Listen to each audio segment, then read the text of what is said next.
Dear Papa B, ako po si Alan, binata, 29 years old na taga-probinsya ng Masbate. Hindi na po ako magpapaligoy-ligoy pa at ibabahagi ko po ang aking nakatatakot na karanasan na hindi ko po makakalimutan. Nagtatrabaho po ako bilang isang security guard sa isang paaralan dito sa aming lugar. Ang duty ko po ay tuwing alas 9 ng gabi hanggang alas 5:30 ng umaga. At bilang isang security guard, bahagi ng aking duty ay ang pagroronda sa buong paligid ng eskwela. At dito ko po naranasan ang isang kahindik-hindik at nakapangingilabot na karanasan. Hindi pangkaraniwan ng gabing iyon.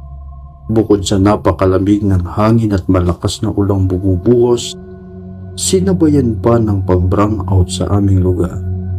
Wala namang bagong bagyong ibinabala pero napakasama ng panahon ang bigla-biglang dumating. Mag-aalas 12 na ng gabi yun. Siyempre, bilang bahagi ng aking trabaho ay ang magronda sa paligid habang bumubuhos ang malakas na ulan at umiihip ang malakas na hangin.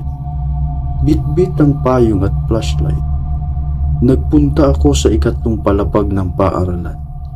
Habang papaakyat ako ng hagdan, ay naririnig ko ang walang tigil at malakas na pag-ingit ng pintuan ng isang bakanting classroom.